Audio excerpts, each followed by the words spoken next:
नमस्कार। हिंदी की सेवा में एक बार पुनः स्वागत है आपके अपने चैनल रघुवंशी क्लासेज पर। आज हम माध्यमिक शिक्षा सेवा परिषद द्वारा प्रस्तावित कक्षा 9 हिंदी की जो पाठ्य पुस्तक है उसमें काव्यखंड के पहले चैप्टर साखी के रचयिता कबीरदास जी के जीवन परिचय का अध्ययन करेंगे। तो कबीरदास जी एक महत्वपूर्ण कवि हैं, क्योंकि कबीरदास जी संत काव्यधारा के प्रमुख और प्रतिनिधि कवि हैं। और कबीरदास जी का जीवन परिचय भी आपके लिए बहुत महत्वपूर्ण है, क्योंकि आपकी अर्धवार्षिक परीक्षा हो या वार्षिक परीक्षा हो, सभी में कबीरदास जी का जीवन परिचय अवश्य आपको लिखने के लिए आता है। तो आज हम बहुत ही आसान और सरल शब्द में कबीरदास जी के जीवन परिचय को लिखने का तरीका और याद करने का तरीका जानेंगे। तो यदि आप हिंदी का क्रमबद्ध तरीके से अध्ययन करना चाहते हैं, तो यदि आपने अभी तक हमारे चैनल को सब्सक्राइब ना किया हो तो चैनल को सब्सक्राइब अवश्य करें, वीडियो को लाइक करें और अधिक से अधिक शेयर करें, ताकि आपके सभी मित्रों को इसका लाभ मिल सके। तो देर ना करते हुए स्टार्ट करते हैं आज का वीडियो। पढ़ते हैं संत कबीरदास जी का जीवन परिचय। कबीर की जन्म और मृत्यु के बारे में अनेक किंवदंतियाँ प्रचलित हैं। किंवदंतियाँ का क्या मतलब होता है? कहावतें। किंवदंतियाँ कहते हैं कहावतों के लिए, यानी कबीरदास जी के जीवन के संबंध में अनेक कहावतें प्रचलित हैं। कहा जाता है कि 1398 में काशी में उनका जन्म हुआ। 1398 सन 1398 और संवत 1455 विक्रम संवत में इनके जन्म वो माना जाता है, जो कि कहाँ हुआ था? काशी में हुआ था, जिसके संबंध में एक दोहा प्रचलित है। 1455 साल गए चंद्रावार एक ठाठ थए, जेठ सुधी बरसात को पूरनमासी प्रकट भई। 1455 साल गए चंद्रावार एक ठाठ थए, जेठ सुधी बरसात को पूरनमासी प्रकट भई। और इनकी मृत्यु सन 1518 के आसपास मगहर में मानी जाती है। लेकिन कुछ विद्वान इनके जन्म को 1456 में मानते हैं। 1456 विक्रम संवत यानी 1399 ईस्वी मानते हैं। तो जो 1399 ईस्वी मानने वाले विद्वान कौन कौन से हैं? श्याम सुंदर दास, आचार्य हजारी प्रसाद द्विवेदी और आचार्य रामचंद्र शुक्ल आदि जो विद्वान हैं वो इनके जन्म को कब मानते हैं? 1456 विक्रम संवत या 1399 ईस्वी मानती हैं। तो कहा जाता है कि 1398 में इनका जन्म कब हुआ? 1398 में कौन से स्थान पर हुआ? काशी में इनका जन्म स्थान हुआ। और इनकी मृत्यु कब हुई? 1518 ईस्वी में। कहाँ हुई थी? मगहर में हुई थी। देखते हैं। भक्त परंपरा में प्रसिद्ध है कि किसी विधवा ब्राह्मणी को स्वामी रामानंद के आशीर्वाद से पुत्र उत्पन्न होने पर उसने समाज के भय से काशी के समीप लहरतारा नामक तालाब के किनारे इनको फेंक दिया था। यानी क्या किंवदंती प्रसिद्ध है? एक किंवदंती प्रसिद्ध है। क्या प्रसिद्ध है? कि किसी विधवा ब्राह्मणी को स्वामी रामानंद ने क्या आशीर्वाद दे दिया? पुत्रवती होने का आशीर्वाद दे दिया। लेकिन जब वो पुत्रवती हो गई तो उसने समाज के भय से इन्हें कहाँ फेंक दिया? काशी में के समीप एक कौन सा तालाब था? लहरतारा नामक एक तालाब था, उसके किनारे पर उनको फेंक दिया। किसको फेंक दिया? कबीरदास जी को। यानी कबीरदास जी को जो माँ थी वो कौन थी? एक विधवा ब्राह्मणी थी। एक विधवा ब्राह्मणी के गर्भ से इनका जन्म हुआ था, जिसने समाज के भय से कबीरदास जी को काशी के किनारे लहरतारा नामक तालाब के किनारे फेंक दिया था, जहाँ से नीरू और नीमा नामक जुलाहा दंपति ने उसे जाकर पाला पोसा। यानी इनका पालन पोषण किसने किया? कबीरदास जी का पालन पोषण किसने किया? नीरू और नीमा नामक जुलाहा दंपति ने किया। कबीरदास जी का पालन पोषण किसने किया? नीरू और नीमा नामक जुलाहा दंपति ने किया। अर्थात इनके पिता का नाम क्या था? नीरू था और इनकी माता का नाम क्या था? नीमा था। इनके पिता का नाम क्या था? नीरू और इनकी माता का नाम नीमा था, जो कौन थे, एक जुलाहा दंपति थे, जिन्होंने इनका क्या किया था, पालन पोषण किया। और उन्होंने इनका नाम क्या रखा, कबीर रखा। क्या रखा, उन्होंने ही, नीरू और नीमा ने ही इनका नाम क्या रखा, कबीर रखा। इस प्रकार से कबीर पर बचपन से ही हिंदू और मुस्लिम दोनों धर्मों के संस्कार पड़े। इस प्रकार से बचपन से ही कबीर पर हिंदू और मुस्लिम दोनों के धर्मों के संस्कार पड़े। कबीरदास का विवाह लोई नामक स्त्री से हुआ। कबीरदास का विवाह किससे हुआ, लोई नामक स्त्री से हुआ। अर्थात कबीरदास जी की पत्नी कौन थी, कबीरदास जी की पत्नी लोई थी, जिनके कमाल और कमाली नामक दो संतानें उत्पन्न हुई। कमाल और कमाली नामक दो संतानें उत्पन्न हुई। अर्थात कबीरदास जी के पुत्र का नाम क्या था, कमाल था। कबीरदास जी के पुत्र का नाम क्या था, कमाल।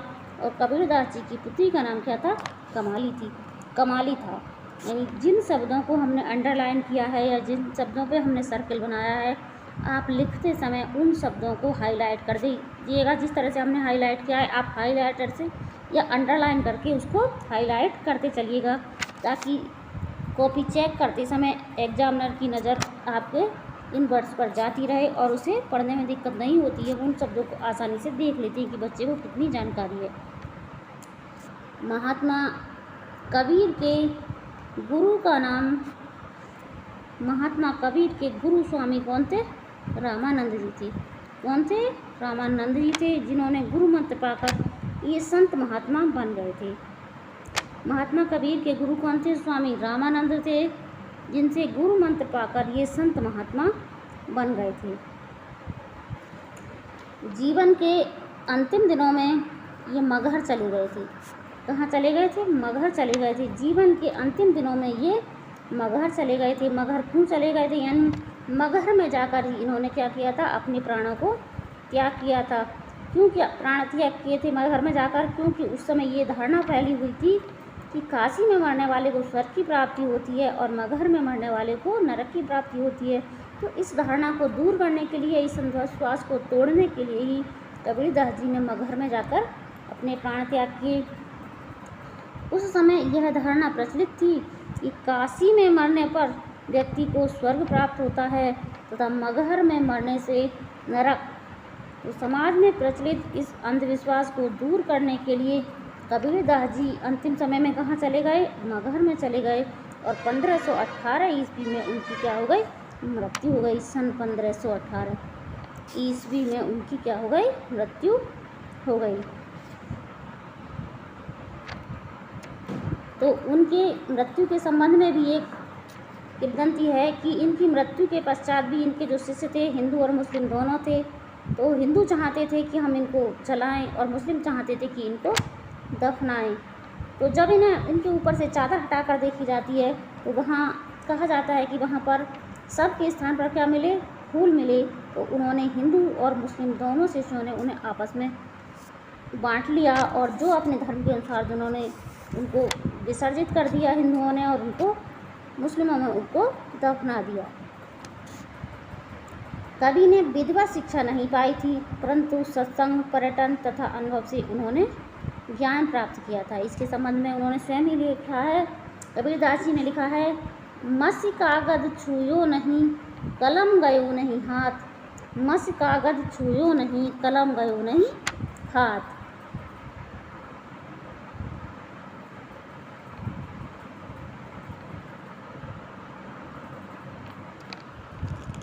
भक्तिकालीन निर्गुण संत परंपरा के प्रमुख कवि कबीर की रचनाएं मुख्यतः कबीर ग्रंथावली में रचित हैं। यानी आप यहाँ हेडिंग डाल देंगे। प्रश्न कक्षा 9 या 10 में पूछा जाता है कि कवि का जीवन परिचय लिखिए और उसकी किसी एक रचना को लिखिए या दो रचना को लिखिए या उसकी प्रमुख रचनाएं लिखिए। तो आप पहला जो अभी हमने लिखा वो क्या था, जीवन परिचय। उसके बाद आप रचनाएं हेडिंग डाल देंगे और यहाँ से लिख लेंगे। तो भक्तिकालीन निर्गुण संत परंपरा के प्रमुख कवि कबीर की रचनाएं मुख्यतः कबीर ग्रंथावली में संग्रहित हैं, किंतु कबीर पंथ में इनकी रचनाओं का संग्रह क्या है, बीजक। किस नाम से है, बीजक इनकी संग्रह है। यह 3 भागों में विभाजित है। ये कितने भागों में विभाजित है, 3 भागों में विभाजित है। साखी नंबर 1, साखी नंबर 2 शबद और नंबर 3 रामायणी, साखी, सवद और रामायणी इन भागों में विभाजित है। कबीर अत्यंत उदार, निर्भय तथा सद्गृहस्थ संत थे। राम और रहीम की एकता में विश्वास रखने वाले, राम और रहीम की एकता में विश्वास रखने वाले और कबीर ने ईश्वर के नाम पर चलने वाले हर तरह के पाखंड, भेदभाव और कर्मकांड का खंडन किया। यानी जो समाज में भेदभाव फैले हुए थे, तरह तरह के पाखंड फैले हुए थे, उन्होंने हमेशा उनका खंडन किया। उन्होंने मुस्लिमों और हिंदुओं दोनों को चेताया। उन्होंने मुसलमानों से कहा, जो मुस्लिम लोग अजान लगाते हैं उसके संबंध में उन्होंने कहा, कांकर पाथर जोड़ के मस्जिद लई बनाए, ताचड़ मुल्ला बांग दे क्या बहरा हुआ खुदाए। लेकिन केवल उन्होंने मुसलमानों को ही नहीं डांटा, उन्होंने हिंदुओं को भी डांटा। उन्होंने हिंदुओं से कहा, पाहन पूजे हरि मिले तो मैं पूजूं पहाड़, ताते ये चाकी भली पीस खाए संसार। यानी समाज में जो संप्रदाय बने हुए थे, जो कर्मकांड आडंबर फैले हुए थे, उन्होंने उनका सभी का खंडन किया। उन्होंने अपने काम में धार्मिक और सामाजिक भेदभाव से मुक्त मनुष्य की कल्पना की। ईश्वर प्रेम, ज्ञान और वैराग्य, गुरु भक्ति, सत्संग और साधु महिमा तथा आत्मबोध और जगत बोध की अभिव्यक्ति उनके काव्य में हुई है। कबीर की भाषा की सहजता ही उनकी काव्यात्मकता की शक्ति है।